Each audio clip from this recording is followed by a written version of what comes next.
거든요. 그 말은 단기간 계속 조정이 이어질 수 있다는 거고, 최후의 보루의 희망은 비트코인. 비트코인만 지금 여기서 반등이 나와주면 비트코인이 여기서 반등이 이렇게 지금 방송 중에 나와주면, 이렇게 많이도 아니 한 이 정도까지만 올라와줘도 가격이 떨어졌는데 RSI는 못 떨어지면서 시간봉 상승되면서 생기죠. 그러면서 이렇게 상승에 대한 ABC 조정, 그리고 이 A와 C 사이 간의 상승 다이버스, 그 다음에 이 하단 트렌드 라인의 지지, 이런 것들을 근거로 해서 다시 한번 비트코인이 신고가를 갱신하는 상황이 생길 수가 있거든요. 그래서 제 생각엔 지금 알트 물려 계신 분들 있잖아요. 조금만 더, 하루 정도만 더 차분히 기다렸다가 매도 결정을 하시는 게 좋을 것 같아요. 왜냐면 이미 둘 중에 하나거든요. 그러니까 비트가 지금 갈림길에 왔어요. 여기서 이 지지를 받지 못하고 이 트렌드 라인을 뚫고 내려오느냐, 아니면 여기서 불반등이 나오면 잠깐 반등 나고 또 떨어지는 게 아니라 반등이 나오면 이번에는 이렇게 올라갈 확률이 높거든요. 이러면 투자 심리가 많이, 비트코인 또 신고가 갱신한 상황이라 투자 심리가 많이 좋아져서 알트코인들도 많이 반등이 올 거예요. 그러니까 다시 신고점을 알트코인이 비트코인처럼 갱신할 가능성은 굉장히 낮은데, 그렇지 않더라도 꽤 강한 데드캣 불반등이라도 나올 거거든요. 그래서 차라리 그때 정리하는 게 낫지 않나라는 생각이 들어요. 올라왔었을 때, 그래도 지금보다 한 30%라도 반등이 왔었을 때, 비트 이 정도 올라가면 알트 한 30%는 기본 반등 오거든요. 그때 정리를 하시는 게 나을 것 같고, 반대로 그러면 난 반등을 기다렸는데 반등이 안 올 수도 있지 않냐, 물론 그럴 수 있죠. 그런데 그래봤자 비트가 이 정도에서 걸릴 거란 말이에요. 여기서 여기는 얼마 안 돼요. 비트가 빠진 거 해봤자 뭐 한 3%에서 한 5% 빠진다고 해서 이 트렌드가 이탈하면, 그래봤자 이미 알트코인들 오늘 하루에 막 30%에서 40% 페니셀 나왔기 때문에 여기서 알트코인이 또 막 80% 90% 페니셀은 못 나와요. 절대 못 나와. 이미 많이 빠졌기 때문에. 그래서 비트가 빠지더라도 알트는 오히려 횡보를 하거나 약반등 해줄 가능성이 높거든요.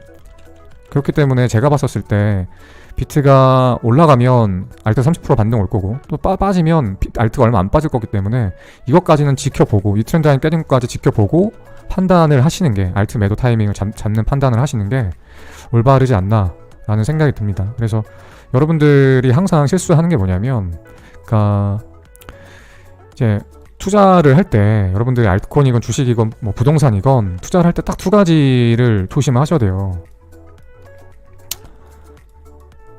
포머랑 퍼드거든요. 그러니까 포머는 이제 고점에 추격매수 들어가는 걸 의미해요. 남들은 다 버는데 나는 못 벌 것 같은 그런 느낌. 그래서 줄임말이 Fear of Missing Out이거든요. 미스는 놓치다잖아요. Missing Out. 그러니까 나 빼고 나만 이 수익에서 제외될 것 같아. 못 벌면 어떡하지? 이게 포머거든요. 그래서 고점에 지금 물려 계신 분들은 포머 때문에 따라 들어갔다가 지금 흔히 말하는 터물린 상황이 된 거예요. 욕하려는 게 아니라. 그래서 포머를 조심해야 되고, 포드는 지금 같은 상황이거든요. 떨어졌을 때 약간 너무 패닉하는 경향이 있어요. 너무 패닉하지 마시고, 포드는 뭐냐면 이것도 포드도 F는 처음에 fear거든요. 공포, 그 다음에 uncertainty, 그 불확실성, 그 다음에 이거 D는 doubt, 의심, 이런 거거든요. 그러니까 막 떨어질 것 같고, 막 더 떨어질 것 같고, 무섭고, 올라갈지 안 할지 막 불확실하고, 이런 것들이 포드인데 지금 너무 패닉해 계신 것 같아요. 그러니까 이 시장이 지금 오늘 많이 떨어진 건 맞는데, 과연 이게 과열로 떨어졌냐 아니냐를 생각을 해보시고, 과열이다 싶으면 좀 버티시는 게 나아요. 차라리. 그리고 이게 과열이 아니고 진짜 하락 국면인 것 같다, 이 정도는 당연한 하락이다 라고 생각하시면 지금이라도 정리하는 게 낫고. 근데 어쨌든 제가 봤었을 때 제일 키는 비트코인이 쥐고 있는데, 비트코인이 단기 하락한 거 대비 알트코인은 너무 많이 빠졌다. 원래 그렇긴 하지만. 그리고 특징이 뭐냐면, 오늘 알트 빠졌을 때가 타이밍이 여기였거든요. 이쯤? 그래서 비트가 크게 빠지지도 않은 구간에 알트가 빠졌어요. 되게 신기한 거는 알트가 먼저 빠지고 비트가 딱 쫓아서 빠진 상황이란 말이에요. 이런 상황이 진짜 잘 안 일어나는데, 해외 거래소에 있는 메이저 알트들은 안 그랬어요. 다. BNB도 그렇고 네오도 그렇고 라이트코인도 그렇고 다 안 그랬거든요. 근데 국내에 있는 김치코인들만 일제히 먼저 하락했어요. 특히 많이 올랐던 코인 위주로 뭐 이런 거 있죠. 마루, 전일 대비 많이 하락한 거 보자. 메타디움, 모스코인 다 많이 올랐던 게 많이 떨어졌거든요. 전부 다 김치 프로젝트들만 이렇게 많이 빠졌어요. 전부 다. 그리고 어느 한두 개 코인만 그런 게 아니라 마치 짠 듯이 동시에 다 하락하더라고요. 그래서 전 이게 좀 의아했어요. 아니 무슨 일이 있었길래 마치 짠 듯이. 이게 사실 코인마다 재단이 다 달라요. 그 다음에 코인마다 그 컨트롤링하는 MM팀도 좀 다르거든요. 근데 마치 짠 듯이 동시에 일제히 투하한 게 저도 왜인지는 모르겠어요. 사실 왜인지는 모르겠는데 좀 평소와는 다른 현상이죠. 그 다음에 또 한 가지 조금 의아한 건, 여러분들 늘 볼륨을 보셔야 돼요. 볼륨. 거래량을 보시고 이게 찐 하락인지 가짜 하락인지. 그러니까 상승을 위한 그러니까 가격이 이렇게 막 올라가다가 한 이 정도 빠졌어. 근데 이게 재상승을 위한 조정의 하락인지 이 구간이 또는 찐 하락을 위한 서막의 시작인지를 보려면 고점에서 볼륨을 보셔야 되거든요. 그 다음에 저점에서 얼만큼 볼륨이 터져서 올라온 이 볼륨을 보셔야 되거든요. 제가 가장 항상 알트코인 같은 거 여러분한테 설명드릴 때 볼륨이 진짜 제일 중요한 거니까 볼륨 위주로 봐라 설명을 드리는데, 지금도 조금 제 눈에는 의아한 게 저는 이제 가장 제가 밀크를 신경 쓰고 있었으니까. 근데 지금 밀크만 보더라도 밀크를 이야기로 드리면 오늘 30%가 넘게 빠졌거든요. 최저점까지는 40%가 넘게 빠졌어요. 근데 볼륨 보세요. 볼륨이 너무 없어. 근데 그 전에 빠졌을 때도 볼륨이 거의 없이 빠졌단 말이에요. 최소한 여기 볼륨들 있죠. 여기에서 최소한 이만큼 볼륨 터진 것만큼은 여기서 터져줘야 찐 하락이거든요. 그게 찐 하락? 근데 찐 하락이라고 보기에는 대부분의 코인들이 고점 볼륨이 너무 빈약한 경향이 있어요. 너무. 안 그런 것도 있지만 대부분이 다 그런 것 같아요. 그래서 제 생각에는 지금 단기간 하락하고 안 하락하고의 방향성보다 지금 제 눈에 보이는 건, 제가 지난번 마지막 방송에서 여러분한테 말씀드렸다시피 2022년부터 내년부터는 아시겠지만 특근법이 시행돼서 세금 20% 걷죠. 단순히 우리한테는 수익에 대한 20%만 토해내면 되는 걸로 여겨지지만 대놓고 작전을 치는 작전팀들한테는 말이 달라져요. 왜냐면 나라에서 20%의 세금을 걷기 위해서는 이 사람이 원래 원금이 얼마였는지를 역추적하거든요. 그 역추적 계좌는 개인이고 기관이고 세력이고 작전팀이고 안 가려요. 작전팀의 계좌들도 다 들여다볼 거란 말이에요. 그런데 비이상적인 거래가 보인다. 세금을 뜯기 위해서 계좌를 들여다보니 비이상적인 거래가 보인다. 이 말은 예를 들어서 작전을 치고 있다라는 게 보인다라고 하면 내년부터는 덜미에 잡힐 가능성이 높다는 거죠. 그래서 올해 안에 모든 김치코인들은 대차게 설거지를 해야만 해요.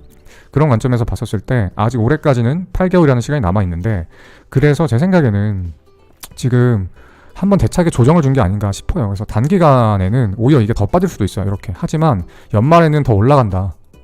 연말에는 역대 최고점 찍었던 알트들 있죠. 말도 안 되게 상승했던 거. 이 고점이 다시 올까?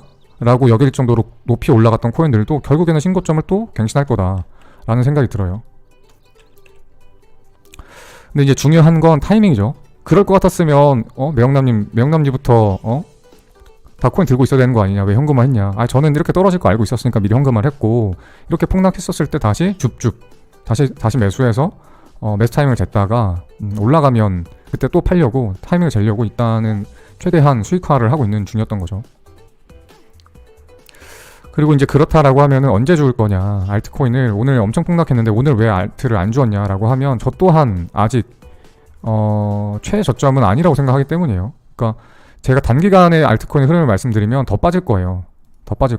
만약에 비트가 이런 식으로 여기 밑을 하락 트렌드 라인, 지지 라인을 깨고 밑으로 내려오면 중간에 반등이 오더라도 또 빠질 거라서 결국에는 한두 달 동안 계속 비트코인의 조정 강세가 이어질 거고, 비트코인이 4만 중반까지 조정 강세가 이어진다라고 하면 알트코인 지금보다 훨씬 심하게 빠질 가능성이 높아요. 여러분들 아시겠지만 오늘만 봐도 알죠? 비트가 재채기하면 알트코인은 몸살 감기 걸리거든요. 그래서 만약에 비트가 이걸 깨고 이렇게 밑으로 내려온다고 하면 많이 빠질 거예요. 그래서 제가 생각하는 매수 타이밍은 지난번에 말씀드렸다시피 비트가 최소한 45,000까지 내려왔을 때예요. 그리고 저도 이제 100% 현금화 하지 않았거든요. 업비트에도 아주 약간 알트코인이 들어있고, 바이낸스에도 지금 63만 불이죠. 그럼 약 한 7억 좀 넘게죠. 7억 좀 넘게 한 7억 2, 3천 되나? 7억 2, 3천 정도 이제 알트코인을 들고 있는데, 이것들도 이제 다 나중에 되면 현금화 할 건데, 지난번부터 제가 누님 말씀드렸던 것처럼 비트가 만약 여기 올라와서 마지막 피날레 축포를 터뜨려준다 하면 이 장 좋은 분위기에 신고점을 또 갱신해서 장이 엄청 좋다 하고 사람들이 엄청 좋아할 때 저는 박수 칠 때 팔고 떠날 거예요. 떠나고 떨어지면 밑에서 죽을 거예요. 어쨌든 중요한 건 여러분들이 생각하실 때 이 매수 타이밍이실 것 같은데, 저는 무조건 비트가 앞으로 빠지지 않으면 알트는 매수 안 할 거예요. 올라가면 오히려 들고 있는 알트를 계속해서 수익 실현을 할 거고, 떨어져 줬었을 때 매수를 할 거예요. 어쨌든 둘 중에 처음 말씀했던 것처럼 결과적으로 알트코인은 지금 단기적으로, 그러니까 아주 단기, 내일 모레 이틀 3일 이 정도는 비트코인이 어떻게 흘러가는지를 보고, 그러니까 제가 초단기, 단기, 중기, 장기로 말씀드리는 게 낫겠다. 여러분들 기억하기 쉽게. 일단 단기라 하면 1일에서 한 7일 정도 생각하시면 될 것 같고, 중기 정도는 7일에서 한 30일 정도 생각하시면 될 것 같고, 장기는 30일에서 뭐 한 최소한 3개월까지는 생각을 하셔야 될 것 같아요. 이때 어떻게 할 건지를 말씀드리면, 일단 1일에서 7일은 홀딩을 할 거예요. 그 다음에 7일에서 30일은 관망을 할 거고, 매수를 할 거예요. 왜냐면 근데 이제 왜 1일에서 7일이냐면 정확하게 아직은 알 수 없어요. 여기서 반등이 나오면 상승 살짝 반등 나와서 떨어진 게 아니라 이번에 반등 나오면 아마 찐 반등에서 고점을 깰 거예요. 여기를 깨고 여기까지 올라올 거예요. 이러면 홀딩했다가 고점 올라온 시점에 이 단기 안에 팔 거고, 그렇지 않고 예상을 벗어나서 여기를 뚫고 떨어진다라고 하면, 그러면 저는 업비트에 있는 알트코인들은 다 팔 거고 바이낸스에 있는 거는 홀딩 할 거예요. 왜냐면 업비트는 이자를 안 주거든요.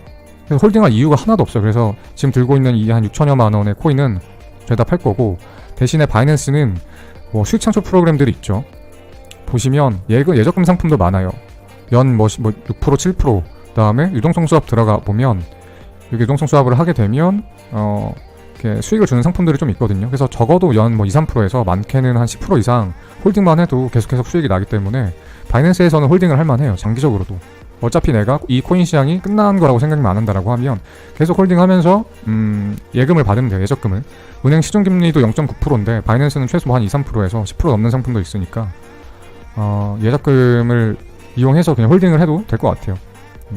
어쨌든 다시 돌아와서 그럴 거고, 7에서 30일은 왜 알트코인 관망할 거냐면 어차피 비트가 오르건 떨어질 거고 아니면 그냥 떨어질 거고, 저는 그냥 결과적으로 여기까지는 간다고 보거든요. 무조건 이 기간 안에 하락세가 제대로 된 하락세가 시작될 거라 생각해요. 그렇기 때문에 굳이 살 필요 없잖아.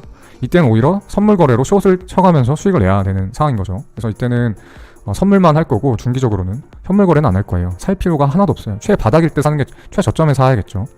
그렇고 장기적으로는 다시 매수를 해서, 여기서 매수를 해서 비트코인이 또 신고점을 갱신해가지고 8, 9만 달러까지 갈 때까지 쭉 들고 있어서 찐 상승을 올해 연말까지 다 수익을 봐야죠.